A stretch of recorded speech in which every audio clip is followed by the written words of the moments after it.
If you don't believe that the future of hi-fi, at least when it comes to speakers, isn't about active smart speakers, you have got your head in the sand. One only has to look at the proliferation of sound bars, portable Bluetooth, and AirPlay speakers, not to mention headphones, to understand this.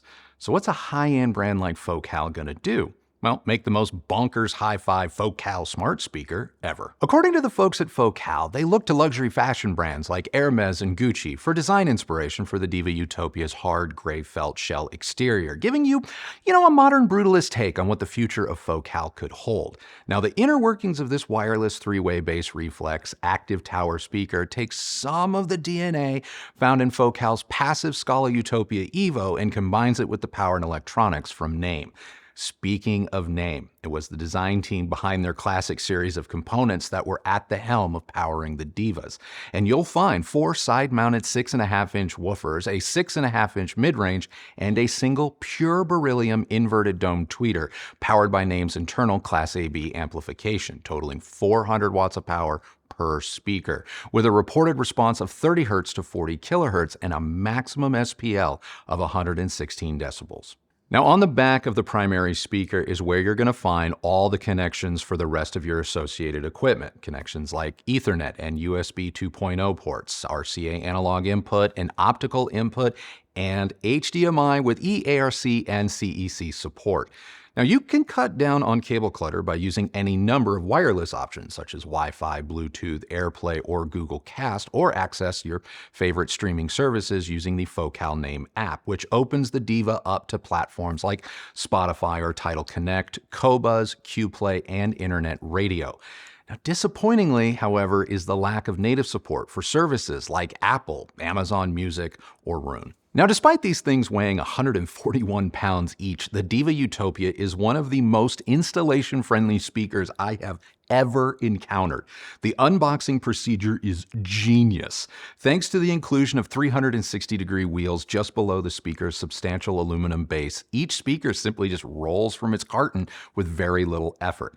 At almost 4 feet or 122 centimeters tall by almost 2 feet deep, the Divas are similar in size to our Titans, but again, those wheels, man, they make moving the Focals just far easier. Now, the manual recommends placing the speakers so that they form an equilateral triangle with your listening position, with some distance being placed between them and nearby boundaries, such as your front or side walls.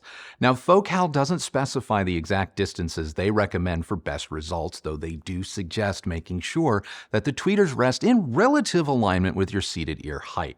Now, based on the photos in the manual, Focal also seems to advocate for some minor toe-ins so that the speakers point, more inward toward your listening position.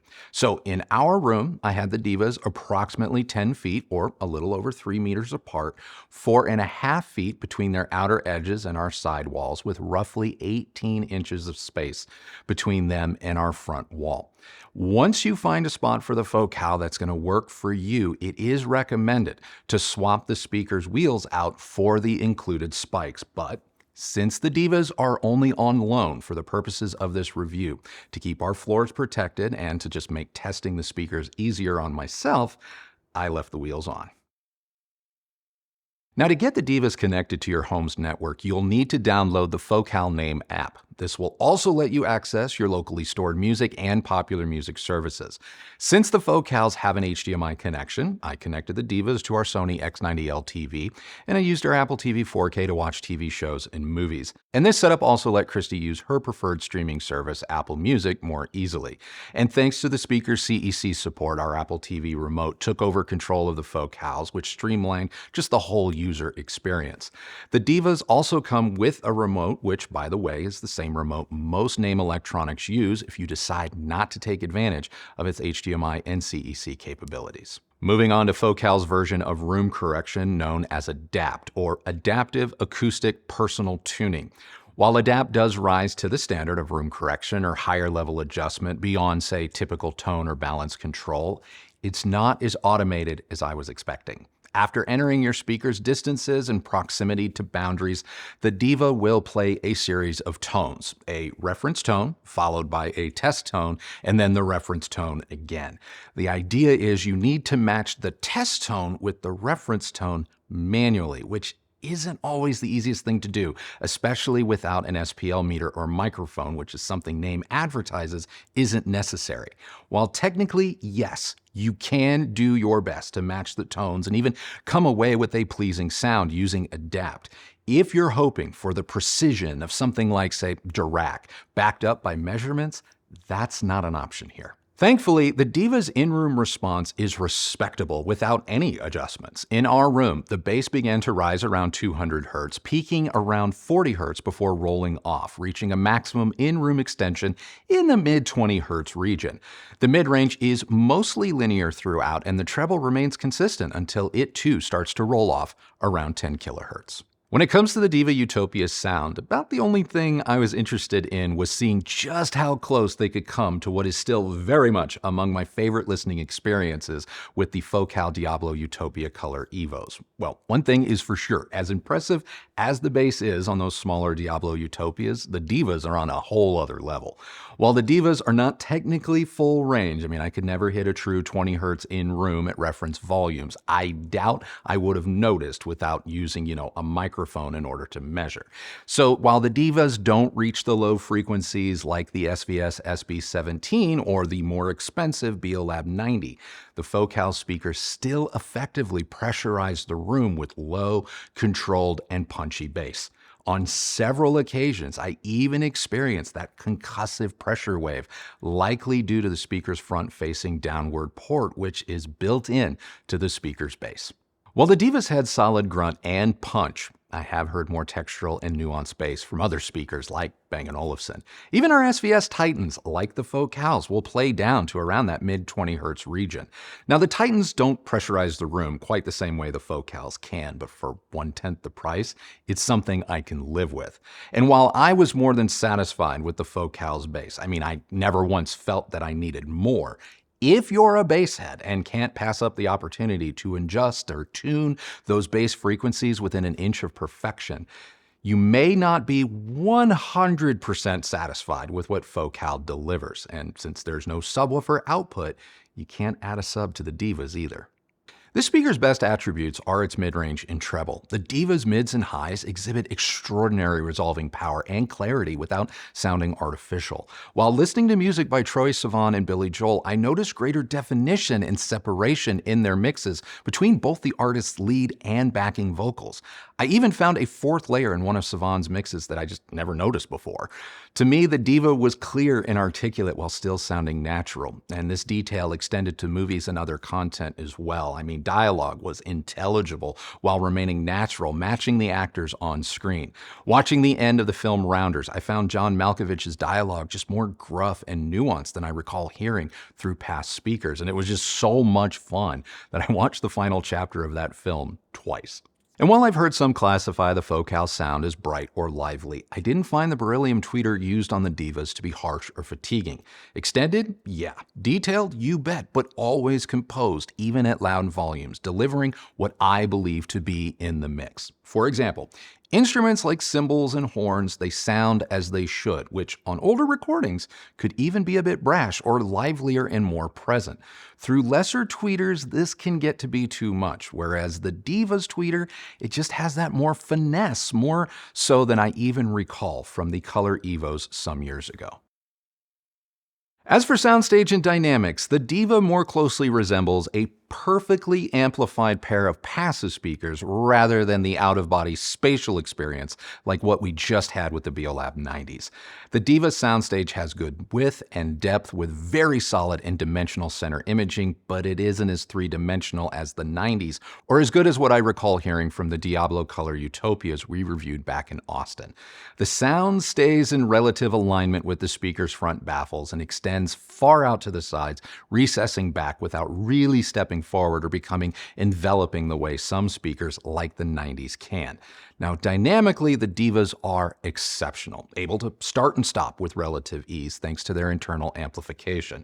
They sound clear and detailed, even at low volumes. You can still appreciate their scale and grandeur without needing to turn up the volume too much. Even at volumes hovering around, 70 to 75 dB in room, the Divas were totally engaging. While some might consider the Divas to be on the more pricey side, within the Focal Utopia line of loudspeakers, they actually represent pretty decent value. For example, take their closest passive counterpart, the Scala Utopia Evo, which retails for $40,000, the same price as the Diva. However, the Scalas need electronics.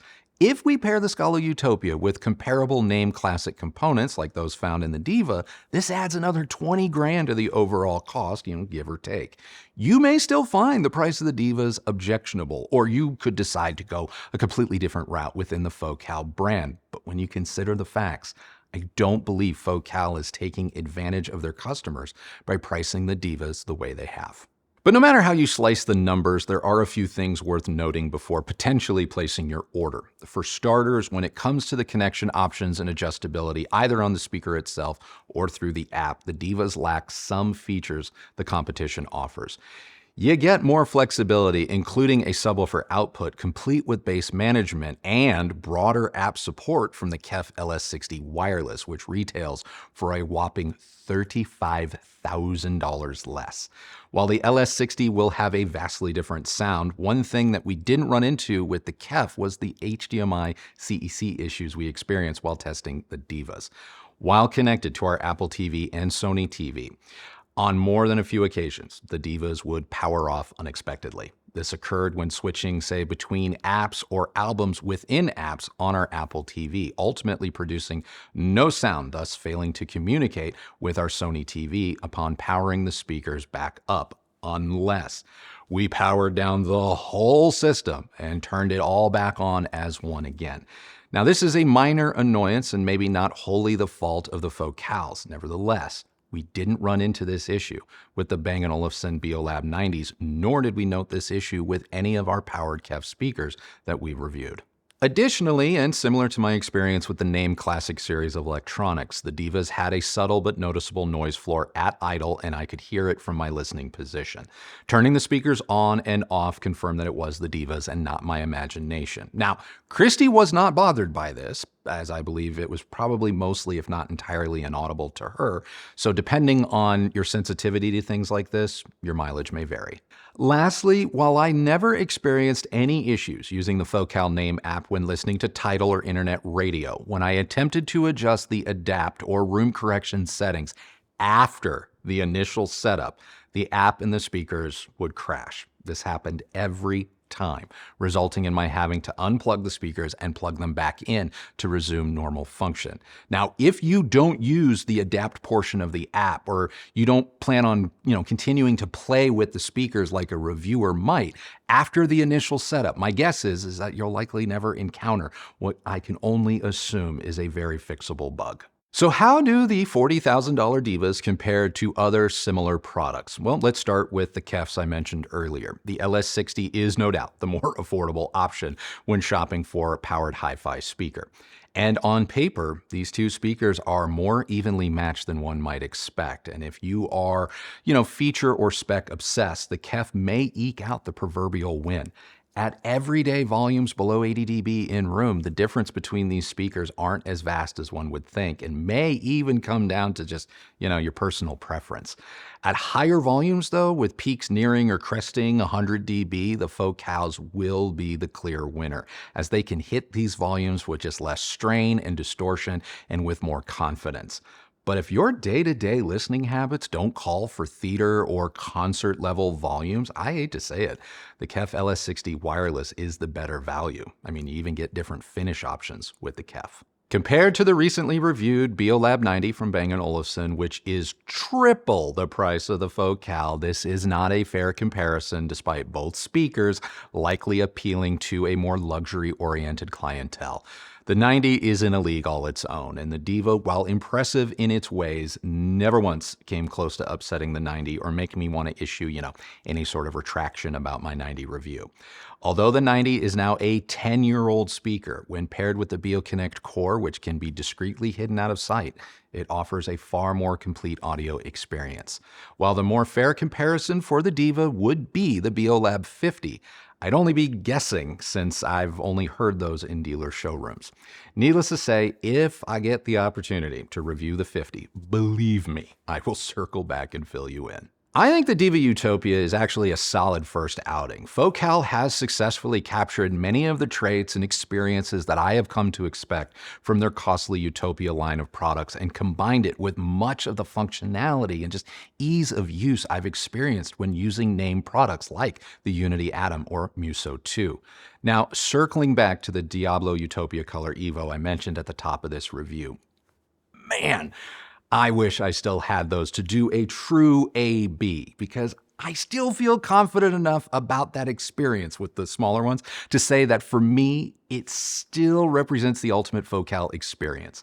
I know those speakers have increased in price since our review, but if you aren't quite ready to go cold turkey on separates, the Color Evos are among the best.